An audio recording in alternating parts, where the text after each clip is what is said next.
মহানগৰীত পুনৰ চিলনী চুৰৰ আতংক দিন দুপৰতে চিলনী চুৰে কাহিনীলে মহিলাৰ ডিঙিৰ চেইন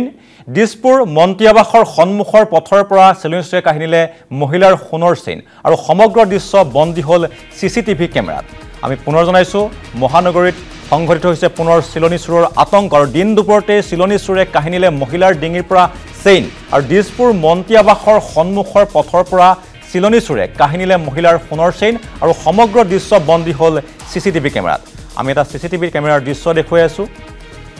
আৰু এইদৰে দিন দুপৰতে এবাৰ মহিলাৰ ডিঙিৰ পৰা চেইন কাহিনীছে চুৰে আৰু সমগ্ৰ দৃশ্য বন্দী হৈছে CCTV কেমেৰাত আৰু চিলনী চুৰৰ যি আতংক গুৱাহাটী মহানগৰীত নতুন কথা নহয় দৈনিক বৃদ্ধি পাইছে চিলনী চুৰৰ আতংক আৰু এবাৰ দিন দুপৰতে মহিলাৰ ডিঙিৰ পৰা চেইন চুৰি কৰি নিয়াৰ দৃশ্য বন্দী হৈছে CCTVত আসলতে আৰক্ষীক ভেঙুচালি কৰি পুনৰবাৰ মহিলাৰ ডিঙিৰ পৰা এদৰে চুৰে চেইন চুৰি কৰি নিয়াৰ দৃশ্য বন্দী হৈছে CCTVত আৰু আমি এই ঘটনা সন্দৰ্ভত সবিশেষ জনাই ফোন লাইনত সংযুক্ত হৈছো আমাৰ জ্যেষ্ঠ সাংবাদিক বিকাশ শৰ্মাৰ সৈতে হয় বিকাশ যেহেতু গুৱাহাটী মহানগৰীত চেইন চুৰিৰ ঘটনা আৰু চিলনী চুৰৰ ঘটনা কোনো নতুন কথা নহয় পুনৰবাৰ মন্ত্ৰী আৱাসৰ সন্মুখৰ পৰাই কাৰণ মন্ত্ৰী আৱাসৰ সন্মুখত যেহেতু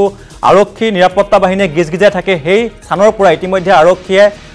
গিজগিজাই থকাৰ পাছতো এইদৰে মহিলাৰ ডিঙিৰ পৰা সোণৰ চেইন চুৰি কৰি নিয়াৰ পুনৰ এটা ঘটনা সংঘটিত হৈছে আপোনাৰ পৰা আমি সবিশেষ জানিব বিচাৰিছো বিকাশ চাওক ভাস্কৰ যদি চাই তেতিয়াহ'লে গুৱাহাটী মহানগৰীৰ অধিকাংশ স্থানত এতিয়া যুৱতী তথা মহিলাসকল সুৰক্ষিত নহয় আৰু এই যিটো দৃশ্যাংশ এই মুহূৰ্তত দেখিবলৈ পাইছে এইটো যোৱাকালিৰ দৃশ্যাংশ আৰু মন্ত্ৰী আৱাসত যদি চাই তেতিয়াহ'লে তাত কঠোৰ যি কটকটীয়া যি নিৰাপত্তা বেষ্টনী থাকে সেই নিৰাপত্তা বেষ্টনীৰ মাজতে যদি চাই তেতিয়াহ'লে এক চাঞ্চল্যকৰ ঘটনা সংঘটিত হৈছে এগৰাকী মহিলা এই মুহূৰ্তত দৃশ্যাংশ দেখিবলৈ পাইছে সেই মহিলাগৰাকীয়ে এখন ই ৰিক্সা বাহন যেতিয়া আহিছিলে সেই বাহনখনত তেওঁ উঠাৰ কাৰণে যত্ন কৰি আছিলে আৰু ঠিক সেই সময়ছোৱাতে দেখা গৈছে যে এখন বাইকত দুজনকৈ যুৱক তেওঁলোক আহিছিলে আৰু মহিলাগৰাকী প্ৰথম অৱস্থাত তেওঁলোকে অনুসৰণ কৰি আছিলে আৰু অনুসৰণ কৰি যেতিয়া ই ৰিক্সাখনৰ ওচৰ পাইছিলে আৰু ঠিক সেই সময়ছোৱাতে তেওঁলোকে মহিলাগৰাকীৰ ডিঙিৰ পৰা সোণৰ যিডাল চেইন সেই চেইনডাল থপিয়াই লৈ তেওঁলোকে ঘটনাস্থলীৰ পৰা নিমিষতে তাৰ পৰা আঁতৰি যায় আৰু এই ঘটনাৰ পিছতে যদি চাই তেতিয়াহ'লে যিসকল লোক সেই স্থানত উপস্থিত আছিলে তেওঁলোকে অসহায় হৈ পৰে তেওঁলোকে বাইকাৰ যি দুগৰাকী আছিলে তেওঁলোকক কৰায়ত্ব কৰাৰ বাবে চেষ্টা চলাই যদিও যি স্থানত তেওঁলোকে উপস্থিত আছিলে তেওঁলোকে ৰাখিবলৈ নোৱাৰিলে কাৰণ তীব্ৰ বেগত তেওঁলোকে ঘটনাস্থলীৰ পৰা পলায়ন কৰে এই ঘটনা প্ৰথম ঘটনা নহয় মহানগৰীৰ প্ৰান্তে প্ৰান্তে এনেকুৱা ধৰণৰ ঘটনা সংঘটিত হৈছে উদণ্ড বাইকাৰ্ছ বা চিলনী চোৰৰ যি গেং এই গেঙে একাংশ মহিলাক সহজে তেওঁলোকে টাৰ্গেট কৰি আহিছে আৰু বিশেষকৈ যদি চাই তেতিয়াহ'লে প্ৰাতঃ ভ্ৰমণ বা সন্ধিয়া ভাগত এনেকে যি মহিলা যুৱতীসকল তেওঁলোকে অকলশৰীয়া অৱস্থাত ওলাই আহে সেই মহিলাসকলক একাংশ যি চিলনী চোৰৰ দল আছে তেওঁলোকে সহজে টাৰ্গেট কৰি সোণৰ পৰা ডিঙিৰ পৰা সোণৰ যি চেইন সেই চেইন লৈ তেওঁলোকে উৰা হোৱা ঘটনা পৰিলক্ষিত হৈছে আৰু কালিৰ দিনটোতো আমি দেখিবলৈ পাইছিলো যে যিগৰাকী মহিলা তেওঁ ৰৈ আছিলে ৰাজপথত মন্ত্ৰী আৱাসৰ সন্মুখৰ ভাগতে এনেকুৱা ঘটনা সংঘটিত হৈছিলে সেই মহিলাগৰাকী তৎ মুহূৰ্ততে তেওঁ ধৰিব পৰা নাছিলে যে যি বাইকাৰ দুগৰাকী আহিছিলে তেওঁলোকে সোণৰ চেইনডাল থপিয়াই সেই স্থানৰ পৰা অন্তৰ্ধান হৈছে আৰু এই ঘটনাৰ পিছতে এই মুহূৰ্তত যদি চাই তেতিয়াহ'লে তীব্ৰ প্ৰতিক্ৰিয়াৰ সৃষ্টি হৈছে মন্ত্ৰী আৱাসৰ সমগ্ৰ চৌহদত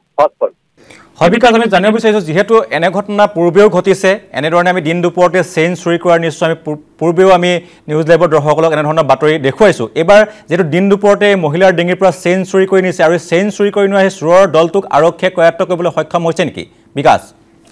যদি আমি পূৰ্বৰ ঘটনা চাওঁ তেতিয়াহ'লে আমি ক'ব পাৰো যে এনেকুৱা ধৰণৰ বহু ঘটনা সংঘটিত হৈছে কিন্তু আৰক্ষীয়ে বহু সময়ত তেওঁলোকে প্ৰচেষ্টা চলাই আহিছে বিভিন্ন প্ৰান্তত তেওঁলোকে অভিযান অব্যাহত ৰাখিছে কিন্তু যি ধৰণে তেওঁলোকে সফল হ'ব লাগিছিলে সেই ধৰণে সফল হোৱা নাই আৰু চিচি কেমেৰা ইতিমধ্যে দেখিবলৈ পাইছে সেই দৃশ্যাংশ বন্দী হোৱাৰ পিছত আৰক্ষীয়ে কি ধৰণে তেওঁলোকে তদন্ত প্ৰক্ৰিয়া চলাই বাইকাৰ দুগৰাকীক তেওঁলোকে কিদৰে চিনাক্ত কৰিব পাৰে বা গাড়ীখন নম্বৰ প্লেট যদি তেওঁলোকে চায় তেতিয়াহ'লে সেই উদণ্ড যি বাইকাৰ্ছ বা যি চিলনী চোৰ আছিলে তেওঁলোকক কৰায়ত্ব কৰাৰ ক্ষেত্ৰত আৰক্ষীয়ে কিমান দূৰ সফল হয় পৰৱৰ্তী সময়ছোৱাত লক্ষণীয় হ'ব কিন্তু আমি যদি চাওঁ তেতিয়াহ'লে বিভিন্ন প্ৰান্তত এনেকুৱা ধৰণৰ যি চিলনী চোৰৰ সন্ত্ৰাস চিলনী চোৰৰ গেঙৰ যি সন্ত্ৰাস সেই সন্ত্ৰাস ৰোধ কৰিবলৈ মহানগৰ আৰক্ষীয়ে বিভিন্ন স্থানত অভিযান চলাইছে যদিও তেওঁলোকে যিমান দূৰ সফল হ'ব লাগিছিলে কিমান দূৰ এই মুহূৰ্তত যদি চাই তেতিয়াহ'লে সফল হ'বলৈ সক্ষম হোৱা নাই। যাৰ পৰিপ্ৰেক্ষিতত এতিয়া মহানগৰীৰ প্ৰান্তে প্ৰান্তে একাংশ যুৱতী তথা মহিলাসকল তেওঁলোকে সহায় কৰিছে। তেওঁলোকে ডিঙিত সোণৰ চেইন পৰিধান কৰি ওলাই আহিবলৈ বহুবাৰ কুণ্ঠাবোধ কৰা এই মুহূৰ্তত পৰিলক্ষিত হৈছে। ভাস্কৰ। হয় হয় বিকাশ শৰ্মা, আপোনাক আমি ধন্যবাদ জনাইছোঁ। আৰু আপোনালোকে দৃশ্য দেখিবলৈ পাইছে, গুৱাহাটী মহানগৰীত এনে দৃশ্য এতিয়া সুলভ হৈ পৰিছে। ৰাতিৰ মহানগৰীত আৰক্ষীয়ে চোৰে এইদৰে মহিলাৰ ডিঙিৰ পৰা চেইন চুৰি কৰি নিয়া ঘটনা সংঘটিত হৈ থাকে যদি এইবাৰ দিন দুপৰতে এইদৰে মহিলাৰ ডিঙিৰ পৰা চোৰে চেইন চুৰি কৰি নিয়াৰ দৃশ্য বন্দী হৈছে CCTV কেমেৰাত। আৰু বৰ্তমান ঘটনা সন্দৰ্ভত আৰক্ষীৰ তদন্ত অব্যাহত আছে। পৰৱৰ্তী সময়ত আৰক্ষীয়ে কিদৰে এই চোৰক কৰায়ত্ব কৰিবলৈ সক্ষম হয় সেয়া সময়তহে লক্ষণীয় হ'ব।